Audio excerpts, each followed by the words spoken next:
বিসমিল্লাহির রহমানির রহিম। আসসালামু আলাইকুম viewers, welcome back to my channel every cooking story. Viewers, আশা করি সবাই ভালো আছেন। তো ভিউয়ার্স, আজকে আমি একটি সহজ নাস্তার রেসিপি তৈরি করে দেখাবো।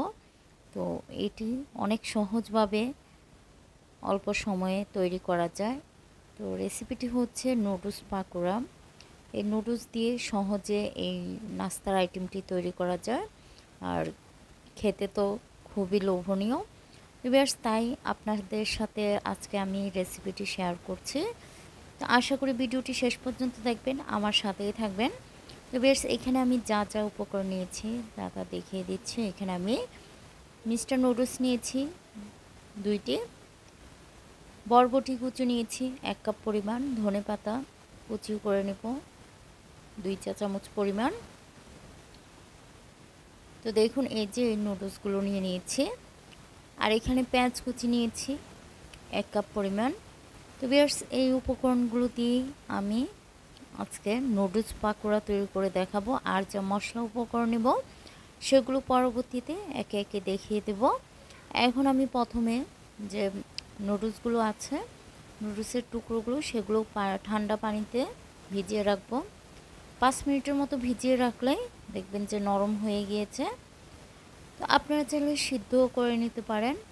তো আমি এভাবে ঠান্ডা পানিতে ভিজিয়ে নুডলসগুলোকে ছাড়িয়ে নিচ্ছি।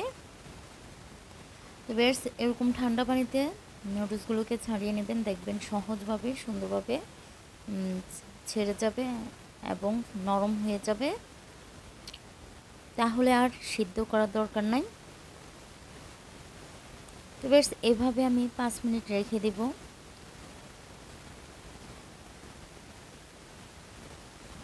অনেক সহজভাবে এই নাস্তার আইটেমটি তৈরি করা যায়।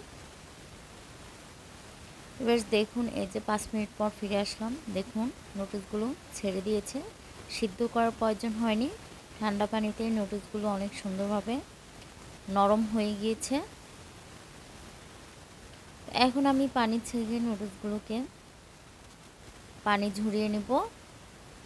তো ভিউয়ার্স, নুডলসগুলোর পানি ঝরিয়ে আমি একটি বাটিতে নিয়ে নিয়েছি। আর এখানে যা উপকরণগুলো নিয়েছি, বরবটি কুচি, কাঁচামরিচ কুচি, ধনেপাতা কুচি, পেঁয়াজ কুচি, তো আপনারা আপনাদের পছন্দ মতো পরিমাণ দিয়ে দিবেন। আমি এখানে 2 টেবিল চামচ পরিমাণ করে নিয়েছি। শুধু কাঁচামরিচটা 3-4টি টুকরো কুচি করে নিয়েছি। তো এখন একে একে সব উপকরণ দিয়ে দিচ্ছি। আপনারা চাইলে এখানে মুরগির মাংস ইউজ করতে পারেন, আর না দিলেও সমস্যা নাই। আমি আজকে সহজে কিভাবে এই রেসিপিটি তৈরি করা যায় সেটি দেখিয়ে দিচ্ছি। আর এখানে দিয়ে দিচ্ছি আমি মরিচের গুঁড়ো আধা চা চামচ পরিমাণ, লবণ 1 চা চামচ পরিমাণ, চিনি দিয়ে দিচ্ছি 1 চা চামচ পরিমাণ।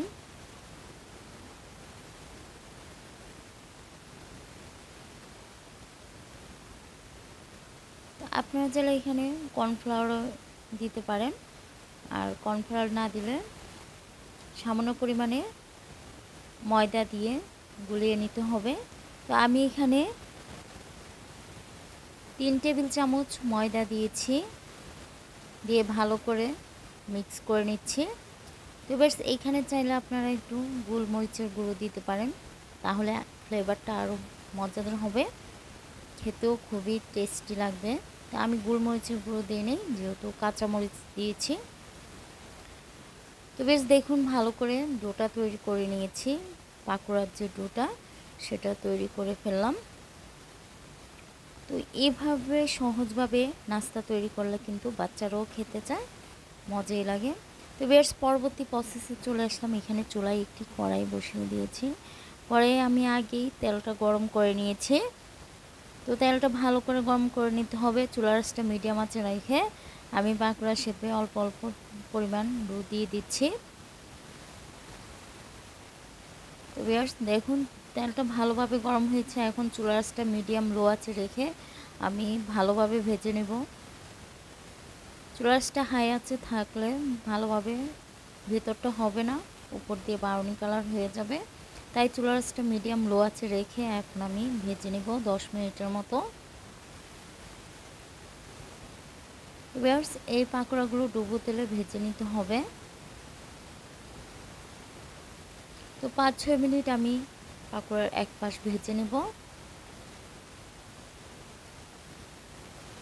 দেখুন এই যে এক পাশ ব্রাউনি কালার হয়ে গিয়েছে। এখন আমি উল্টিয়ে আরেক পাশ ভেজে নেব। তো দেখলেন সহজে কিভাবে এই পাকোড়ার রেসিপিটি তৈরি করা যায়। আপনারা একবার হলেও বাসায় ট্রাই করে দেখবেন কতটা মজাদার, লোভনীয় সেটা আপনারাই বুঝতে পারবেন। তো বেশ দেখুন এই যে আমি উল্টিয়ে দিয়েছি। তো এরকম ব্রাউন কালার করে চুলার আঁচটা মিডিয়াম লো আঁচে রেখে ভেজে নিতে হবে, তাহলে পারফেক্ট মজাদার পাকোড়া তৈরি হবে। তো দেখুন পাকোড়াগুলো হয়ে গিয়েছে। এখন আমি আপনাদেরকে পরিবেশন করে দেখাচ্ছি। দেখুন কতটা সুন্দর হয়েছে, আর সাথে সস সালাদ দিলে তো কথাই নেই, আরও মজাদার। তো দেখলেন তো কতটা সুন্দরভাবে আমি এই পাকোড়াগুলো তৈরি করে ফেললাম। তো ভিউয়ার্স, আমার এই পাকোড়ার রেসিপিটি কেমন হয়েছে অবশ্যই কমেন্ট বক্সে কমেন্ট করে জানাবেন। আর আমি একটু ভেঙে দেখাচ্ছি, দেখুন কতটা সুন্দর হয়েছে। এই যে ভিউয়ার্স দেখুন উপরটা ক্রিস্পি আর ভিতরটা সফট। ভিউয়ার্স, আমার জন্য দোয়া করবেন, সবাই ভালো থাকবেন।